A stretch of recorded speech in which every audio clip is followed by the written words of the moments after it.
Assalamualaikum warahmatullahi wabarakatuh. Seydi Rawhan Gassama maa ngi leen di ziar maa ngi ziar sama maam nuyul ma ko baax nga ziaral ma ko. Xam nga sama maam daf ñi jaay ni moo ñu mag moo ñu war a ëpp xel. Dinañ ko nangul ni nag moo ñu mag waaye nag li ci des duñ ko nangu. Man dama gis ni débat bi nekkut ci wax ni xadiisu qabdu yi wérut loolu du débat ndax lu ne fang kenn du ko jeex. Débat bi ci axe bi la nekk lan moo wéral sadlu bi muy wax subaak ngoon lan moo ko wéral ndax sadlu musul sax ci yonent bi sallallahu alayhi wasallam yonent bi sallallahu alayhi wasallam musul sadlu walaw xadis daif sax amut ci sadlu xadis daif moom dafa ne ahadisul qabdi yëpp dañoo daif kon qabdu am na ay xadis même bu fekkee daf koy jéem a daifal mais sadlu dafa amul xadis walaw daif. li nga xam ne nag moo rot ci Tabaraani ci Mu'jamul Kabir muy waxam ji muy wax naan أن النبي صلى الله عليه وسلم كان إذا كبر أرسلهما ثم سكت وربما رأيته يدع يمينه على يساره. من يقول صلى الله عليه وسلم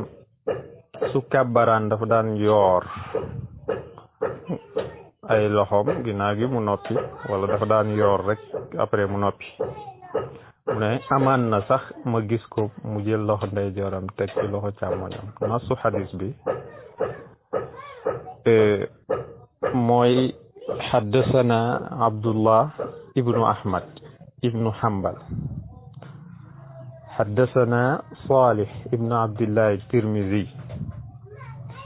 xaddasana Mahmud ibnu al-Hasan al-Qurashi an al-Khasib ibnu Jahdar an al-Nu'man ibnu Nu'aym عن عبد الرحمن بن غنم عن معاذ بن جبل قال كان رسول الله صلى الله عليه وسلم إذا كان في صلاته رفع يديه قبالة أذنيه فإذا كبر أرسلهما ثم سكت وربما رأيته يدع يمينه على يساره فإذا فرغ من فاتحة الكتاب سكت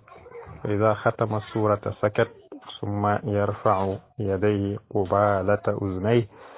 ويكبر ويركع وكنا لا نركع حتى نراه راكعا ثم يستوي قائما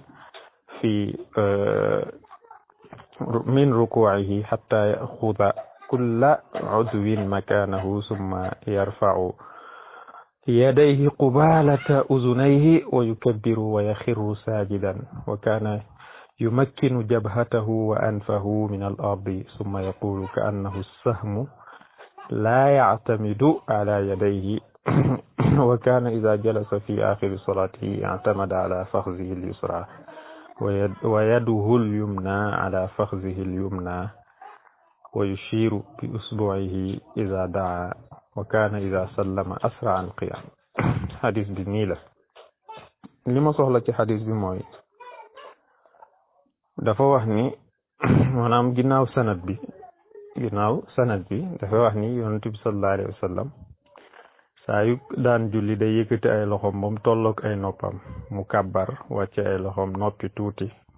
mu ne amaan na sax mu jël loxo ndeyjooram teg ci kaw loxo càmmoñam jàng fatiha bu fatiha bi jeexee mu noppi tuuti jàng saar bu saar bi jeexee mu noppi tuuti ba xadis ba jeex firi xadis bi taxumaa jug li ma tax a jug mooy wara ni xadis bi wérut li tax wérut mooy xadis bi mawdu la asla lahu amul aslu kon du xadis ba ñuy wax daif ndax boo demee ci isnaad bi dañ fay fekk al-Khasib ibn Jahdar boo demee ci al-Aqili dafa wax ci du'afa yi fi du'afa ne الخصيب بن جحدر بصري أحاديثه مناكير لا أصل لها من خصيب موم بصري له أي حديث يب أي حديث منكر له أمول أصله بودا ميتي الضعفاء لابن الجوزي دفا وحني kii di alxasib ibnu jahdar dafay solo jëlee ci amr ibnu dinar Shu'ba nee na fenkat la yaxya alqattaan nee na fenkat la ibnu uyayna nee na fenkat la niki noonu imaamu ahmad nee na kenn du bind xadisam ndax xadisam yëpp benn wéru ci Nisaa'i ne kii du siqa Nisaa'i dafa ne laysa bi siqa Daaraqutni ne matruk la Ibn Hibbaan ne day solo xadis mawduwaat yarwi an siqaat day solo jëlee ci siqa yi al ahadis al mawduwaat al Azdi ne kii daamir la maanaam xadis bu mu laal rek mu màbb kon kii ñi wax ci moom dañoo bari Zahabi wax na ci moom ci Mizan Cheikh Aboubacar ibn Ishaq wax na ci ñoom ñëpp wax nañ ci kii kon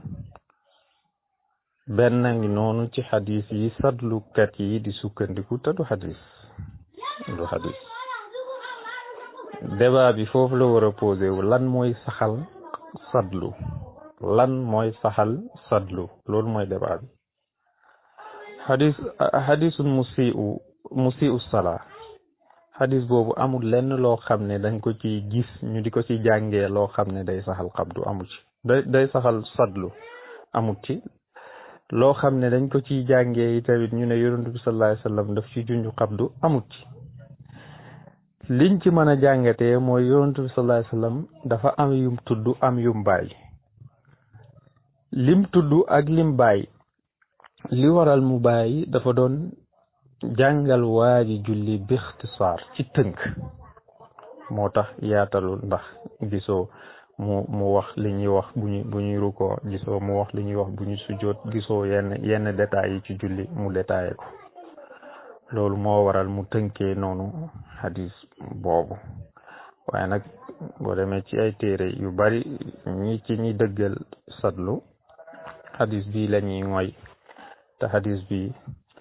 du ngoyuwaay woo xam ne ci lañ war a mën a sukkandiku ba saxal li nga xam ne moom lañ bëgg a saxal jërëjëf kon débat bi foofu la war a dellu débat bi du ci xabdu sunna la wala du sunna ndax xabdu moom sunna la loolu leer na waaye sadlu lan moo ko saxal ci loolu mooy débat bi. salaamaaleykum wa rahmatulah Cheikh Mouhamed Mbaye al mufakkir suufi borom xaddu an nizaa xam naa nag moom yow ñi fi wax ñëpp ci jamono ji moom yow ba nga ci waxee dafa yàgg ndax da nga cee bind téere macha allah xam naa ne daal wax ji bu yemoon ci sa téere bi nga bind rek day neex waaye gars yi nañ ciy dugal loo xam ne bokk ci moo tax macha allah léegi Cheikh Mouhamed Mbaye xam nga sadl jarul xadis li jar xadis mooy lu garib wala loo xam ne gars yi xamuñu ko woon ñu indi gars yi pour xamal leen ko loolu bàyyi ci xel bu fekkente ne saxaaba yi àndoon ak yonent bi sallallahu alayhi wa sallam ñoom ñëpp dañ ko daan gis muy sadl ñi ci topp ñëpp gis ko muy sadl taabiin yi ni tamit gis ko ci saxaaba yi kon soxlawul ñu naan dañ naan sadl mi ngi mel ne yonent bi sallallahu alayhi wa sallam bu daan julli danaan bu daan jàpp danaan raxas ay loxoom danaan nangam ak nangam xam nga loolu soxlawul ñu ciy préciser di ci indi téeméeri junni xadis ndax jaxarul ko ndax ñëpp xam nañ ko saxaaba yi dañ ko daan def kazalika tamit noonu lu xarib rek wala loo xam ne am na ñu ko bëgg a saxal te saxul woon ku ci nekk nag di wëri ji foo la ngaamu buñ ne pirip yéen ñëpp jug leen wa qumu lillahi qaanitiin jug leen taxaw ñëpp jug taxaw buñ ne jug leen taxaw rek ñëpp xam nañ loxo moom xam nañ fu mu dëkk am na ko doon jàngale julli ci yonent bi sallallahu alayhi wasallam ba mu yegsee ba ci taxaw yonent bi dafa ne yonent bi sallallahu alayhi wasallam dafa taxaw ba loxo yëpp bu ci nekk cër yëpp bu ci nekk dellu fa mu jóge woon dellu fa mu nekk dellu fay cosaanam loxo moom fuy cosaanam ñëpp xam ne ne loxo moom dënd du cosaanam loxo moom ci suuf mooy cosaanam léegi nag buñ ne pilip taxaw leen ñëpp jug taxaw yow nga yëkkati say loxo fekk sa dënn kon duñu laaj ki yor ay loxoom déedéet kooku kenn du ko laaj dalil yow moomu yëkkati say loxo te kenn xamul lu tax nga yëkkati ko yow moom la ñuy laaj dalil loolu laa lay fàttali bi ci topp mooy wax naa démb ne maa ngi lay dégg nga wax ne ulama maliki yi jumhurul maliki yi loolu boo demee ci Kifaayatu Raghibin boo demee ci téere yëpp jumhurul maliki yi ñëpp dañuy sadlu loolu xoolal Afrique wala nga xool ñëpp ñi nga xam ne dañoo askanoo ci Ibnu Qasim wala ñu bare ci maliki yi ñëpp dañuy sadlu loolu yaakaar naa ne débat boobu yaa ngi koy débat fële ci majalis kon du ma ci ñëw mais li nga ma laaj fii laa lay tontu gis nga am na beneen riwaaya bu jugee ci imam Ahmad bu wax ne Abdourazaq wax na ne waa Makka dañuy wax ne ibnu Jarir julleem mi ngi ko jëlee ci Ata mi ngi jëlee julleem ci ibnu Zubayr mi ngi jëlee ci Aboubacar radiallahu taala anhu Aboubacar ni Siddiq te Aboubacar radiallahu taala anhu ci Yonent bi sallallahu alayhi wa sallam la jëlee julleem kon loolu moom yaakaar naa ne kenn du ko weddi Aboubacar moomu da daan sadlu moo tax ibnu Zubayr da doon sadlu da doon wàcce ay loxoom bittifaqil aimati ibnu Jarir tamit noonu loolu boo demee ci Mughni di nga ko fa fekk boo demee ci Naylul Awtar di nga ko fa fekk boo ñëwee ci Ali ibn Abi Talib démb Oustaz Yaxya wax na ko ci Qudsi al Haq yaakaar naa déglu nga ko Ibnu Hazm jëlee nañ ci moom mu wax ne Ali ibn Abi Talib danaan def ne bu julleeyaan ba julli bi yàgg mu jël benn loxoom teg ko ci beneen loxoom teg ko ci dënn bi ndax coono loolu boo demee ci almahalli di nga ko fa fekk te loolu dafay dëgëral ne Ali ibn Abi Talib kon wala ñoom saxaaba yi dañ daan teg ba julli ji yàgg rek wala bañ sonn ci julli ji rek ñu door a jël seen loxo teg ko ci kii loolu moo tax Malik bañ ko laajee dafa ne la aadamuhu fil farida ndax farata du yàgg ba mat ay fukki minute wala lu ko wees naafila nag moom mën nga ko def ndax naafila xëy na pratiquement ñoom dañuy def naafila bu yàgg. boo demee ci tafsiru Qurtubi wax naa ko démb ci groupe ba tafsiru Qurtubi boo demee ñoom ñëpp dañoo dëggal ne Abdullah ibn Zubayr Munzir indi na ko fa mu ne li ñu soloo ci Abdullah ibn Zubayr dafa wóor ne moom da doon irsaal da doon wàcce ay loxam bu daan julli. Shawkaani tamit wax na loolu jëlee ko ci Naylul Awtar boo demee imam Shawkaani mi ngi fay wax ne jëlee nañ ci Munzir muy wax ne Abdullah ibn Zubayr moom tamit da doon wàcce ay loxam te Abdullah ibn Zubayr moom Oustaz Mouhamed Mbaye bul fàtte ne moom la Ibnu Abbas waxoon ne man ahabba an yanzura ila salati rasulillah sallallahu alayhi wa sallam fal yaqtadi bi ibn Zubayr loolu bu ko fàtte moom la Abdullah ibn Abbas waxoon ne képp koo xam ne da ngaa bëgg a roy ci julli Yonent bi sallallahu alayhi wa sallam na nga roy ibn Zubayr loolu boo demee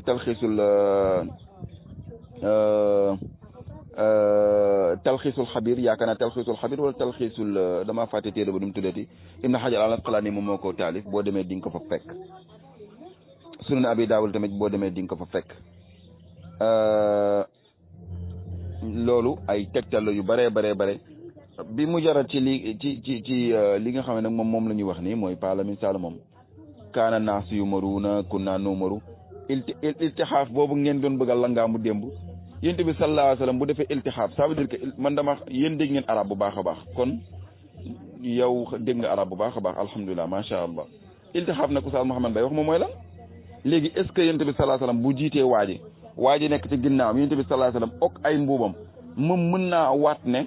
Yonent bi sallallahu alayhi wa sallam dafa jël loxo ndeyjoor tekk ci loxo càmmoñ te mu ne Yonent bi sallallahu alayhi wa sallam dafa iltixaaf dafa lem ay yéreem téye ndax ñoom ñëpp xam ne Yonent bi sallallahu alayhi wa sallam ni mu daan solo ñëpp xam ne arab yi ci jàpp ni ñu daan solo bokkul ak ñun suñu solo yi nga xam ne da ngay am tubay am ñoor am nangam ak nangam ñoom ay rida ay malaan lañ doon sol Yonent bi sallallahu alayhi wa sallam sol malaan lem ay yéreem ci benn loxoom téye ko waa ji ñu ne waa ji nee na moom gis na ko mu kii te waa ji moom mi ngi ci ginnaaw Yonent bi sallallahu alayhi wa sallam loolu nu mën nekkee loolu question la bu ma lay kii Oustaz Mouhamed Mbaye jëlee nañ ci Saïd ibn Musayyab mu ne Abdullah ibn Yazid mu ne musuma gis Saïd ibn Musayyab muy ngëpp ay loxom wala muy ngëpp loxom bu jël loxo ndeyjoor bi teg ko ci càmmoñ bi ci julli mu ne musuma ko gis boo demee ci Fathul Maliki di nga ko fa fekk Hasanul Basri tamit kazalika nee na jëlee nañ ci Ibnul Munzir jëlee nañ ci Hasanul Basri yi wane ne Hasanul Basri moomu da daan def irsal ay loxom loolu boo demee ci Naylul Awtar di nga ko fa fekk nga xam ne bu imam Ibnu Munzir moom moo ko kii loolu yëpp sëriñ bi ay tegtal la yoo xam ne wax dëgg yàlla dafa leer nañ ci irsal kon irsal soxlawul ñu naan xadis bu am ci irsal déedéet loolu mënul nekk soxlawuñ ko ndax yonent bi sallallahu alayhi wasallam noonu la daan jullee léegi nag yow mi nga xam ne nag yow yaa indi lu bees yow yaa war a indi xadis waaye du ñu ñëw war a indi xadis. macha allah Sidi Rawhan damay àbb rek kàddu yi samay maam mu wax ba muy wax naan xadisu xabdu yi ñoo gën a doya di néegu ankabut waaye loolu lay àbb rek ci yi nga indi nii yow sukkandiku ngay wax waaye waxoo fi leneen maanaam sukkandiku ndax coono yàggab julli yow loolu ngay wax waaye waxoo fi mbiram sadlu ak xabdu riwaaya boobu nga xam ne moom nga indi muy ibnu Zubayr nim daan jullee dafa comme kaana ibnu Zubayr boo demee am na sax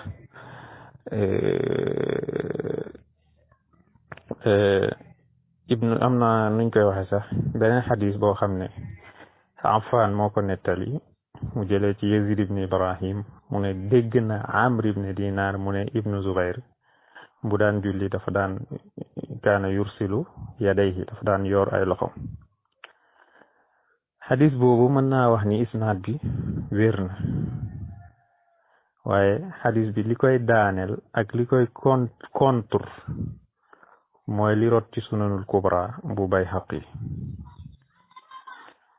ak yeneen téere yu bokkut ak sunanul kubra yu wax ci xadis boobu ala jële nañ ci ala ibnu Salih mu jëlee ci Zur'at ibn Abdurrahman mu ne dégg naa ibnu Zubayr déglul de sami'tu ibnu Zubayr yaqul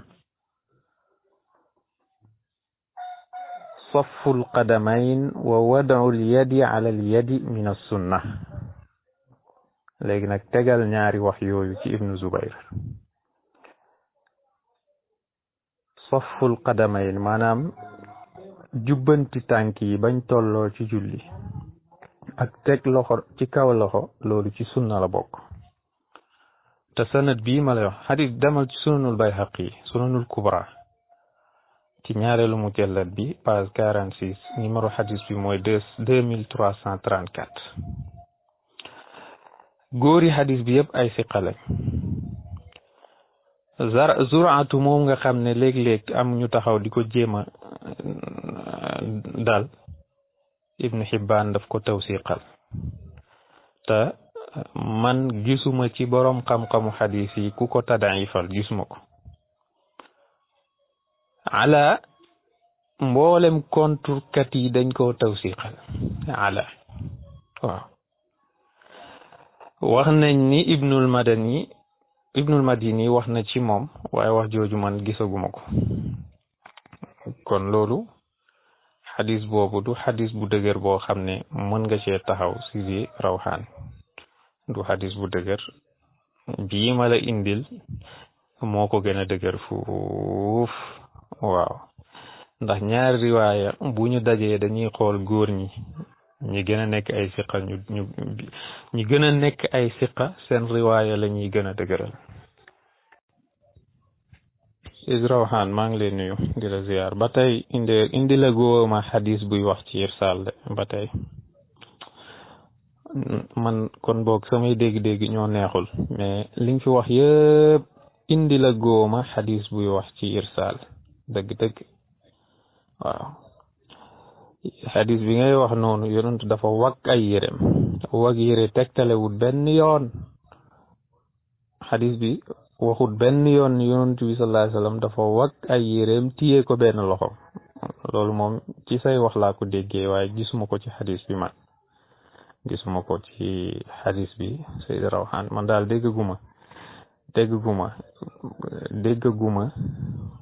luy wane ni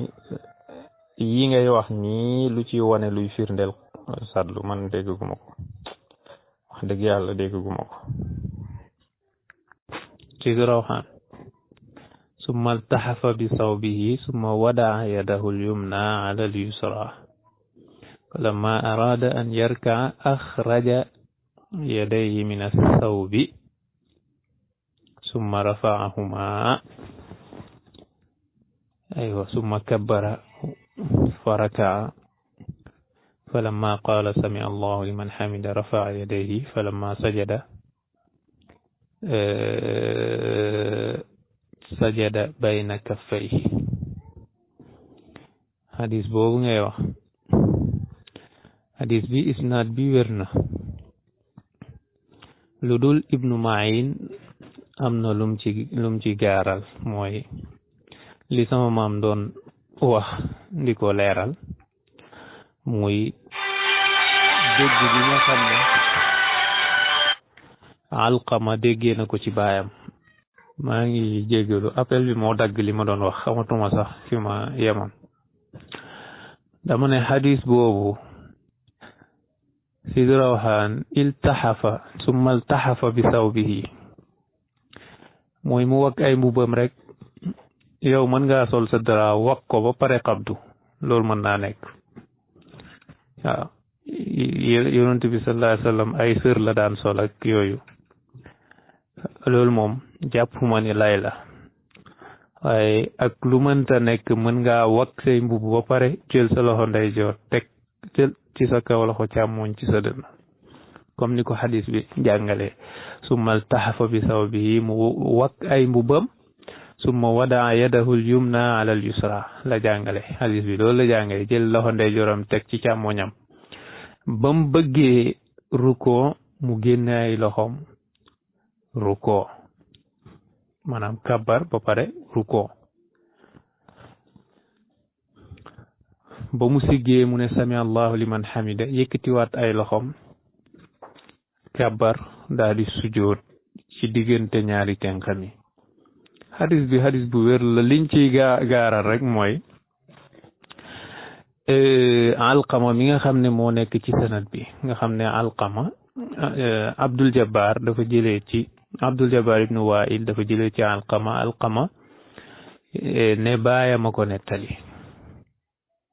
ne baayama ko nettali foofu la problème bi nekk te problème boobu boroom xam-xam yi réglé nañ ko ba mu leer nañ nan lañ ko réglé isnaadu xadis bi dama ne la wér na lu dul ni Ibnu Ma'in ak ñi ànd ak moom ci gisin ñoo wax ni Alqama déggeewut ci baayam loolu mooy iskaal bi léegi nag iskaal boobu war nañ ko mën a xàllu li koy xàllu mooy Ibnu Hibbaan dafa wax ne Alqama déggee na ci baayam te loolu wér la doo ci bëggee xam dara dellul ci at taarixul kabir bu Buxaari ci juróom-ñaareelu mujallad bi page 41 Alqama ibnu Wa'il ibnu Hujr al-Hadrami al-Kindi al-Kufi samia abaahu rawa anhu Abdul Malik ibnu Waymir loolu la al imaamul Buxaari indi ci taarixul kabir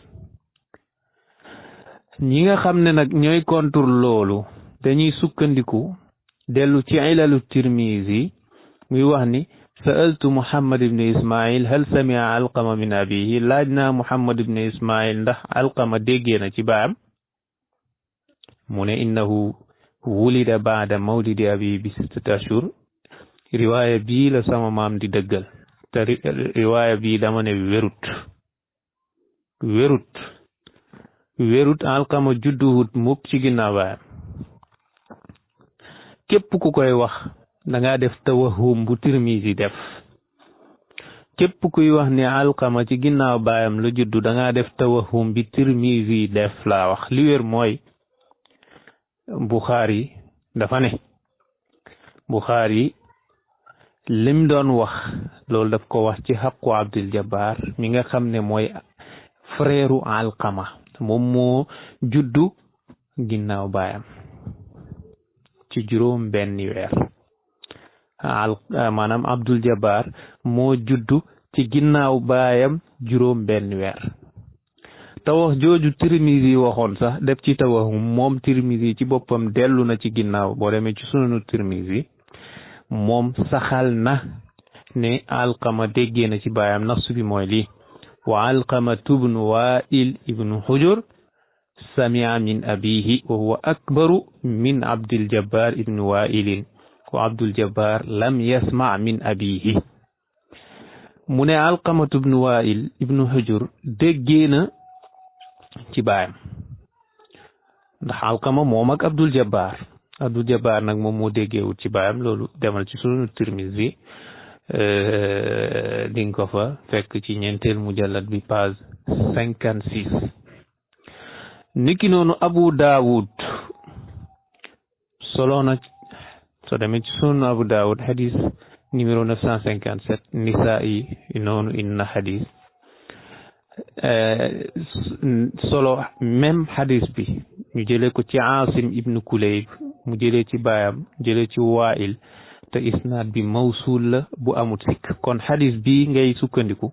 hadis la boo xam ne qabdu lay dëggal waaye dëggalut satlu hadis la buy dëggal qabdu waaye du hadis buy dëggal satlu jërë ngeen jëf. Cheikh Mouhamed Mbaye waaw xam nga am nga droit fi mu toll nii gis nga droit bi nga am ci xadis buñ la indil nga daw dem wuti ji xadis bi fu mu ñàkk wéree xam nga droit boobu nga am waaw léegi nag gis nga sëñ Lamine Sall nag nii lay dàqee xadisu xabdu yi nag waaw xadis buñ la indil daal nga daw dem defe ji baax su dem xooli téere yi xool fu mu ñàkk wéree xool ku ko wéradil nga ne diw wéradil na ko pourtant diw wéradil na ko aha léegi nag nga dem wuti ji xadis bu wér aha noonu lay demee nee naa la irsaal soxlawul wutal xadis ndax irsaal moo sax lu sax nag soxlawul ñu koy wutal xadis sëriñ bi soxlawul ñu koy wutal xadis yéen bi sallallahu alayhi wasallam bu amoon lu mu daan jàngale wala lu muy fàttali nit ñi mu wax nangam mais loo xam ne loolu da ka daan def aslan loolu soxlawul ñu ci indi xadis oustaz Mouhamed Mbaye tamit xoolal li ma la wax ana ñoom amet non mi ngi ci biir xam naa li mu ñëw dafay fay oto bi soxlawul loolu oustaz Mouhamed Mbaye xoolal imam Rahim an-Naxa'i yi nga xam ne moom mooy Kuufa moom mooy Cheikh Kuufa ibnu Abi Shayba wax na ci ibnu Ibrahim an-Naxa'i kaana yursilu fi salaati ça veut dire que moom irsaal la doon def léegi ça veut dire que borom xam-xam yëpp dama bëgg nga ne ma borom xam-xam yëpp xamuñu woon lan mooy sunna xam nga wax nga sànq ne kii dafa wax ne loolu ci sunna la bokk est-ce que ci sunna la bokk est-ce que loolu mooy sunna ci sunna la bokk mooy ci sunna la bokk d'accord ci sunna la bokk bu fekkente ne yonent bi sallallahu alayhi wasallam bu daan julli bu yàgg ba loxoy toqi wala saxaaba yi bu ñu daan julli yu yàgg ba seen loxoy toqi dañuy yëkkati seen loxo téye ko pour jëfandikoo loolu kon ci sunna la bokk mais du loolu mooy sunna lii sunna moom mooy irsaal boo demee ci musannaf bu ibnu abi shayba di nga gis loolu boo demee ci fathul malik di nga gis loolu lii ma lay wax nii boo demee di nga ko fekk abdul malik ibnu jarir abdul malik ibnu abdul aziz ibnu jarir di nga ko boo defee wax na ne ibnu jarir ñëpp xamoon nañ ne da daan def irsaal kon dàqal ibnu jarir ne moom bokkul ci borom xam-xam yi Muhammad ibnu Sirin da nga xam ko bu baax a baax a baax a baax ibnu abi shayba ba léegi mi ngi wax ci musannafam ni ibnu Sirin da daan def irsaal waa kër yonent bi sallallahu alayhi wa sallam ahlu bayti nabi sallallahu alayhi wa sallam ñoom Baqir imam Baqir ñoom ñëpp dañ daan def irsaal te lii boo demee ci ñoom ñëpp di nga ko fa fekk boo demee ci Mi'yarul Jadid di nga ko fa fekk imam Baqir ñëpp d'accord nañ ne da daan def irsaal boo demee ci Mir'atul Mahasin tamit di nga ko fa fekk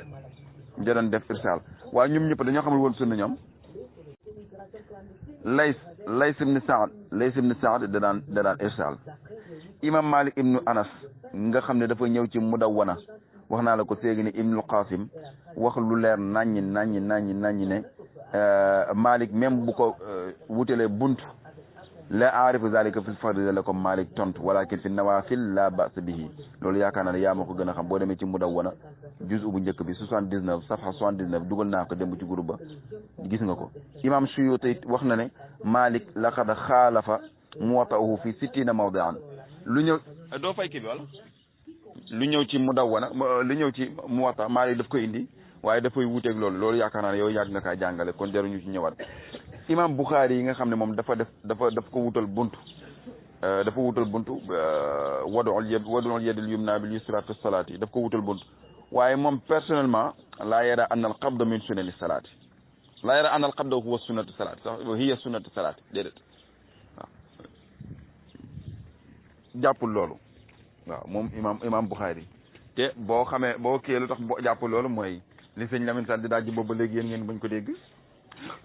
li sëñ Lamine Sall di wax boobu ba léegi ngeen bañ ko dégg ana Amadou waaw kaana naasu yu'maruuna boobu nga doon wax Oustaz Mouhamed Mbaye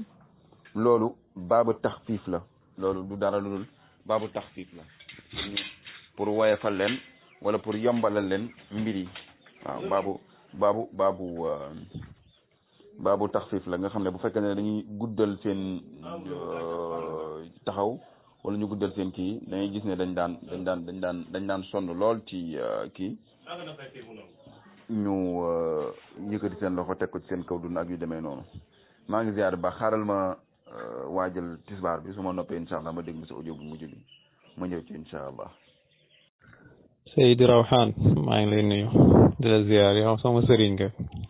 bugguma sax ngay wax may wax waaye daal yow daal foo goo fi dara loo xam ne dafay wane ni yonent bi sallallahu alayhi wa sallam dafa doon irsaal sa hadis boobu ngay sukkandiku naan Aboubacar noonu la doon jullee hadis boobu wérut wax naa la ko indil naa la li tax wérut lu ko gën a dëgër la Bayhaqi indi leneen li ci des naan lu sax jarul ñu koy indil hadis si Rawhan du noonu de bëri na lu fi sax ci diine ji loo xam ne buñ ko indiwutoon hadis doo ko def waaw dellu rek ma jox la exemple ci hadisul musii'u lis-salaa hadis boobu yonentu dafa am yum tudd am yum bàyyi est-ce que yim bàyyi bu indiwaatuloon hadis saxal ko dinañ ko jëfee te sat lu bokkut ci yonentu indiwaat hadis saxal ko waaye xabdu bëri na ay hadis yi ñëw saxal ko maa ngi jégalu nag. Seydi Rawhan yaa ngi wax li mu bëgg a jaaxal de imaamu Malik amut fenn fu mu waxee ni gisut xabdu nekkut sunna imaamul Bukhari amul fenn fu mu waxee ni gisut xabdu nekkut sunna loolu de man jotaguma ci xam naa lu bees la ci man maa ngi lay ñaan nag nga dimbali ma ci.